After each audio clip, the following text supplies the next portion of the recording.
This is Justin on Wednesday, November 30th, 2022, looking at SPX, and what a way to end November. This kind of a bull candle. So the only thing that we didn't do was come down here and touch the 100. We didn't really gap, but I was talking recently in a video about coming down, tagging the 100 like we did just back here on the 17th, and then a move that would run up into the 200, maybe a good place to short it. So we stay kind of range bound here. But I think something I was talking about even further back here earlier in November is we may get a move through the 200 and eventually go a little higher to trap folks. Looks like that's what we are headed for. I mean, we did pass through the 200. So yeah, let's just zoom in on this. Like, wow, we just ran right on through the 200, all these other lines up here. Didn't quite get low enough, as low as I thought we'd get, but I mean, it's another amazing S curve. So this is what we kind of did. We did just a double S curve in here, and then we're shooting higher. We'll see if this week we just continue on up. It's very likely. I don't know if we're going to get back up here, but I don't remember what video it was. I was talking about what if we get up higher, we're still making lower highs. So what I was thinking was, what if we do something like this and we come up into this range? Maybe we don't get this high, but we're going to trap more bull. Like, lots of bulls are getting into this saying we're going higher. And I mean, that's the right direction right now. But I think there's going to be a bigger downturn, at least turning this into more of a channel, possibly. I just meant to draw that kind of flat. There we go, like that. So like, even if we get up to here, like 4,300, is that possible? I don't know. I did not expect the candle we got today to come in today. So here we are on the 3-minute. And if we just kind of back things up to this, like pretty flat, but still some movement. And then everything just changed right at that 1 o'clock. Or no, I'm sorry, 12:30. It was not 1 o'clock. I thought it was at 1 o'clock. And then I was away from the computer right at 12:30, and I started getting these alerts, people messaging within community I'm part of. If you follow the link, you can jump into that as well. Link in the description. But all of a sudden things are moving at 12:30. I'm like, oh, yeah, that's going right now. And it's just amazing how much things did actually move. So I'm going to just zoom in on this portion of the day. It'll let me. Nope, it's not letting me. There we go.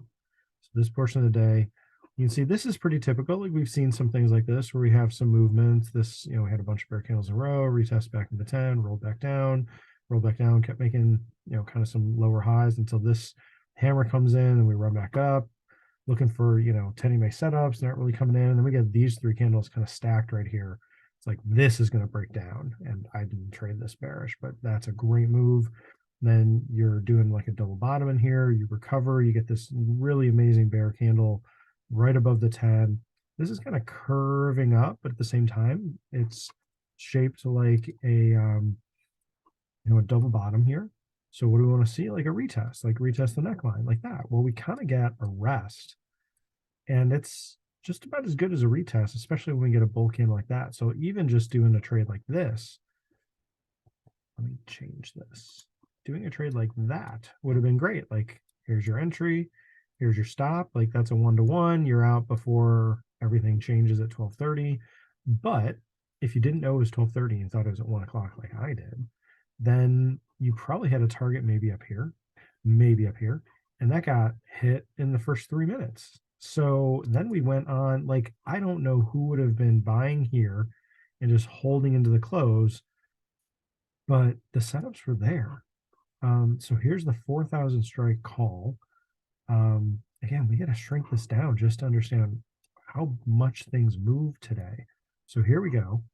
We've got, was it this? What time was that candle? So is this candle at 11:57? Okay, so 11:57 is right here.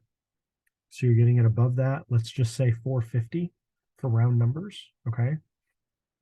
So like, this is what's wild with how things played out. So you're in at 450. Actually, I even drew that too close. 450. It's like right here. Okay, so around 450, or at 450, you're in, either on that candle or that candle, either one. Or So you set it up way over here, and then it actually gets retested into the 450. And so if you got 450, then your stop's down at 350. Where's 350? That's right there. So that's comfortable. It's not below. So here's the same double bottom. You know, here's your rest. You got actually a little more of a retest here, you know, into that neckline. Okay, so I'm going to clean all this up again.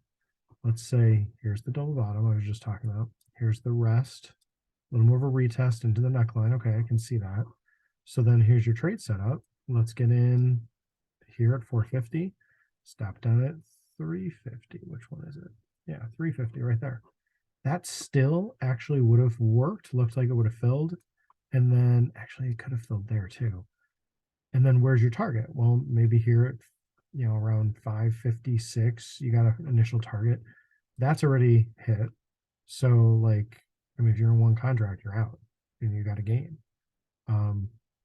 I don't know, like this is the set, it's really this simple. So let me back this up. That's the setup. And let's just say somebody got into that not knowing this was happening at 12:30 and maybe set an outrageous stop. Like I'll set a stop. My typical stop, when I've got something like this, my typical, or not stop, I'm sorry, a typical target. A typical target when I do something like this is like 11. Let's turn it up to 11 is kind of the idea in the back of my mind. So like, oops, if we look at 11, where is even 11? We get, yeah, so look at that. We got up to 11 in 12 minutes. What is this? Yeah, like 12 minutes. Looks like we hit 11. And then it comes all the way back down here to 450 again, and then goes on up. But we went way past 11. Like I can just keep on scrolling. Like we just kept going up. It gave you some other opportunities with, you know, some really great setups. This ended up going from, so let's say somebody bought it 450 back over here and then held to 45. Like, you know, that's a 10x or not a 10x. That's, yeah, that's a 10x where you 10x the stock price or the option price. And it even went past that. I mean, how would you have known to catch that other than just like, all right, this is moving, should be good. Like you kind of just have to have that gut feel like we should have this kind of movement. But even when we get up here, it's like, oh, now we're just going to run into the 200. We got these lines here. Maybe we'll push through that. So like, even if it's later in the day, you're like, well, where should I kind of, you know, set my target? Where should I trail it? You know, you're trailing way, way down below. And all the while it's like your options going nuts. But that still would have worked. Like that was the setup, you know, like what was that back here? So half an hour, a little more than half an hour before all of this changed, like it was still a good 10 EMA setup, $100 risk, still worked. And at 11:57, you had the same thing happening on the put. So 3,900 put right here with an okay price, you know, a little more expensive here, but you know, really small candle, small range. The premium wasn't changing too much because everything was waiting. All the option pricing was waiting for whatever was going to happen at 12:30, but it still gave you the same kind of setup. Like, okay, we've got, you know, on the put where you would want to short. So let's go look at the call and buy the call. Short it if it goes below 6, stop up at 7. And that actually would have worked, you know, in the first couple candles here. And now it looks like it would have been stopped out at 7. Now I'm just talking through the idea of shorting the put, you know. I wouldn't actually do this. I would just buy the option. Not sorry. I'm using the candles and using the same setup, just flipped on the put to know, oh, what would I do? I want to do the opposite of shorting a put. The opposite of shorting the put is buying the call. Let me go and buy the call. But it's the same thing where like all this stuff lines up. So if I zoom back into this, let's see if this works. No, I want to zoom in more. So if I, oh, that's not what I meant to do. I gotta go back in and change all this. I bumped the button. Okay, so this is what I normally do to set these up. Zoom way in again. I'll try to be careful not to bump something. Okay, that's pretty close. Okay, so all I want to do is look at that one. And then I guess I can kind of change this one too. This one's a little different, but we'll do that. Okay, and then I'm going to do the same thing on this one. I'm going to do this. Okay, so I'm going to point to the candle I'm talking about. I'm pointing to that bear candle right there, is that bear candle right there, and is that bull candle right there. Okay. All of that is the same 10 EMA setup.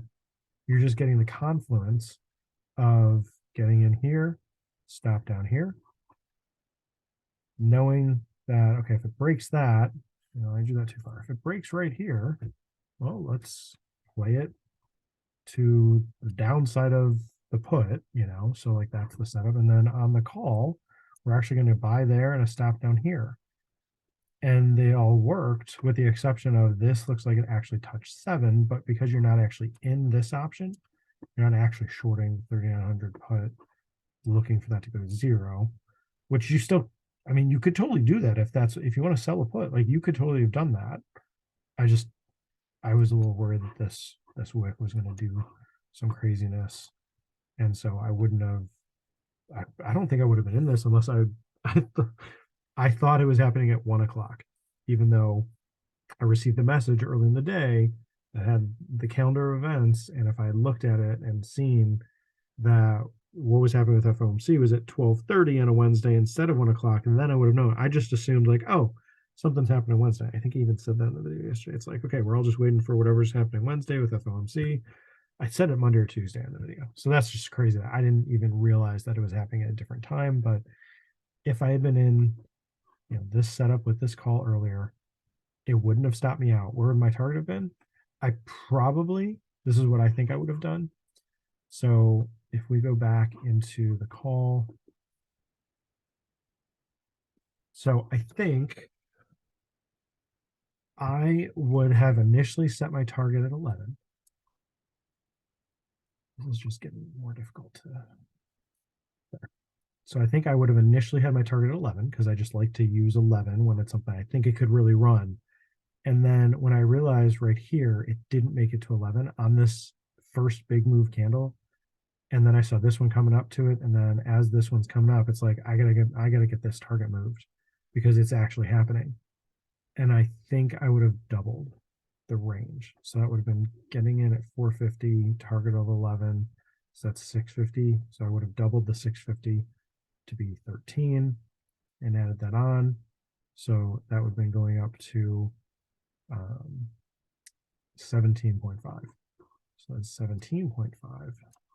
And I would have been kicking myself because it came all the way back here to 450. I'm like, oh, I'm going to get stopped out. I'm such an idiot, right? That's what you think when you think that too, right? When you get a pullback and you should have gotten out, and then it's like it's running for your stop, and then it's like, yeah, I'm so dumb.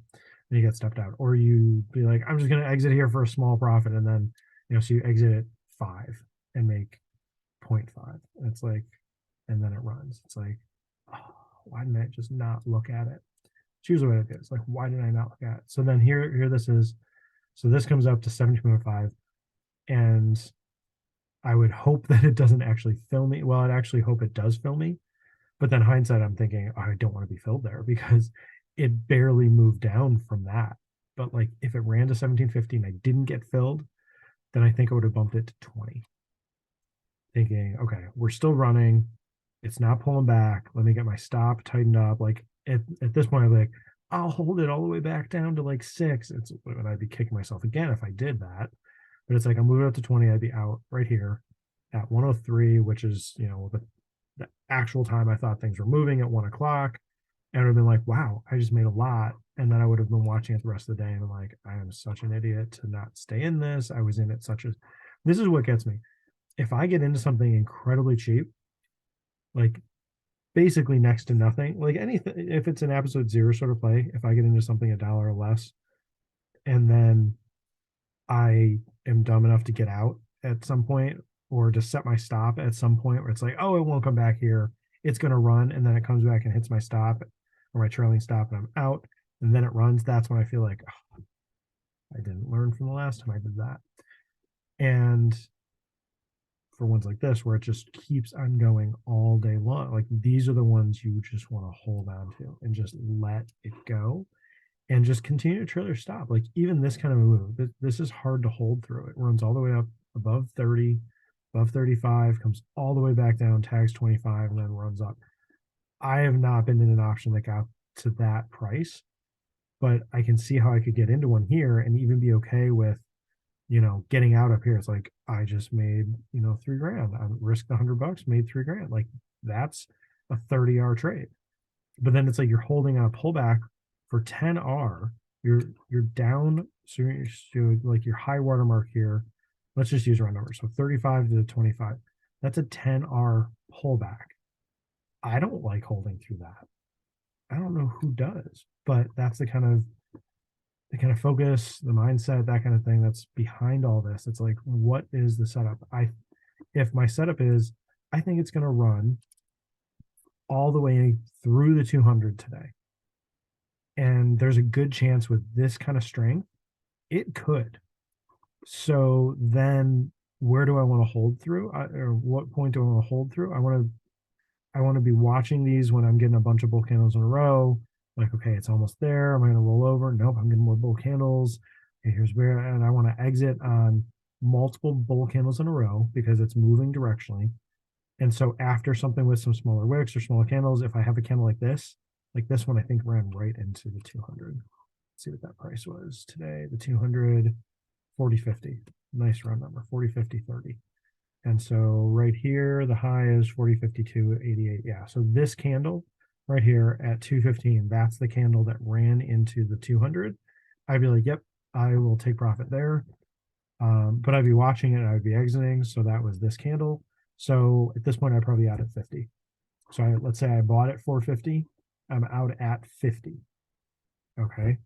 So that's basically, that's basically a 45R trade. I would take that any day. Absolutely. Would I actually have the confidence to hold through that kind of a target, that kind of a move? I don't think so, because I wouldn't think it's possible. And that is scarcity mindset that I think through, that I come from with how I view the chart, what I think, things could do, the options could do, that kind of thing. It's the scarcity mindset I'm trying to overcome. So this has all been looking at the 4,000 strike call that expired today and the 3,900 strike put that expired today. And tomorrow's a new day, new month. Wild stuff going on here. All right, I did say we would look at the monthly once we got here. So let's go see what this is doing. And we are pushing through. We pushed through the 21, and this is a really nice looking hammer kind of candle. Gosh, we're still just kind of retesting back up into, this is kind of like another retest like this month of July. It's a retest back up into that moving average, and we're barely above where we were. We're lower than we were in July, and that was a stronger, we moved directionally further in the last 2 months. So October, November, we moved further than that month, but still, like, we've gone basically nowhere since the close of April, right? So May, June, July, August, September, October, November. So 7 months we've been at like the same price. That's pretty flat. And I think it's some, it's a loss. You've heard of the lost decade. This is a lost 7 months. We've really gone nowhere. And people are thinking that's it, that's the bottom. We're going to retrace it. We haven't gotten any better in the last 7 months, right? We look at the weekly.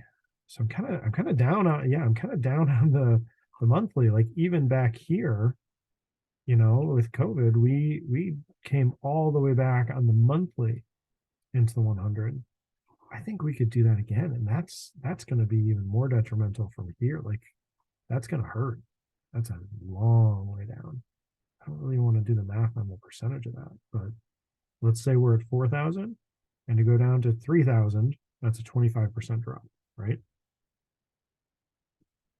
Just ballparking it, 25% down from where we're at. Entirely possible. Let's go to the weekly. What's going on with the weekly here? So the weekly did actually bounce off the 200, so that's pretty cool. That was a really nice bounce there. We could run back up here. We could totally run. So on the weekly, this looks even better for us to run into the 100, which hasn't even dipped. The 100 is still going up. 200 still going. So these are still going up. So, okay, wow. What if, and I drew this earlier, what if we do this kind of thing? I'm not saying it's going to happen here, but like, what if we just do another bull candle, and then too high, too high. Yeah, so what if we do some bull candles in here, going up, tag it, or even get to here, a little higher through it. People think, yeah, we just need to retest the 100 from above, and then we're going to go, and it'll, and then people would be like, that's a huge double bottom. Let's just go. And instead of that continuing to break or continue to move higher because it went from here to here in very little time. What if then we got to roll back down even to here? That would be from like 42 down to, let's just say 36. So that's a 15% drop. No, 42 to 35 would be, no, 42, 36. That's 7, 6, so 16% drop. Yeah. So even that's something, but then it's still down to, what was it, around 29.50? That's where the moving average, the long-term moving averages on the monthly. We're only about halfway there to there. So like, what if we do each of these? I don't know. I don't know if that happens. That's just way out in the future, but that's, pretty bad if we do all that. It's pretty bearish. So click the link in the description if you're still here watching. Thank you. Click the link in the description to learn how to trade in whatever market. And I can continue giving my thoughts. So I think right now, what we should do, I'm looking for a bull candle this size, and I'm not seeing one recently. I think what we should do is retest midway into today, which would be around 4,000. 4,000 strike, maybe a little, or the 4,000 price point and maybe a little bit above. That would be like, a really decent pullback. We don't have to. We could just pull back into the 200 and then get some bouncing, because like we've just rested for the better part of like 2 weeks here, right? Most, yeah, 11th to the 30th, so 3 weeks almost. So if we've rested for 3 weeks, we don't have to pull back at all tomorrow. We could just continue on up. I'm not concerned as much about this. The next point that I'm looking at is this line up here. And if we can get up to this line around 4,200, we'd have a couple, big bull days in a row, which we've done that. We, coming out of one of these dips, we've done that where we have multiple bull candles in a row. We've had some here. Here's a bull candle kind of that size. That one gap down and just crush. But what's the last time we were doing this above the 100 and the 200? Above the 100 and the 200. Above both.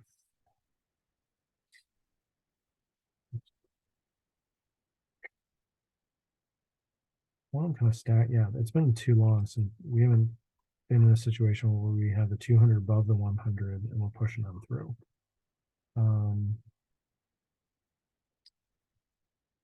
With them both angled down. So like here with COVID, we just recovered so quickly that the 200 barely rolled. The 200 is not in a long time. I'm not even sure when. So like it kind of rolled here, but we recovered enough. So like, here's a good, whoa, where'd it go? This day. This looks kind of similar, where we do an S curve, push up through the 100 and the 200 in this case, pull back a little bit, couple, high wave days, high wave hammer day, continue on up. I think we'd be headed for something like that, but that's a good close above the 200. Obviously the range is totally different here than what we're doing right there, but you've got kind of a bigger double bottom here, kind of a reversal pattern, and then this S curving through the 200. So there's some similarities there, and I just obviously found that. So somebody wants to do a little more digging into comparing older patterns, you can do that. But that's what I got. So a little longer video tonight, obviously, but wrapping up November, big day today. Comparing the confluence you got between the 3-minute SPX, one of the calls, one of the puts. There's a lot packed into this one. So yeah, really hope this helps. This is Justin. Thanks.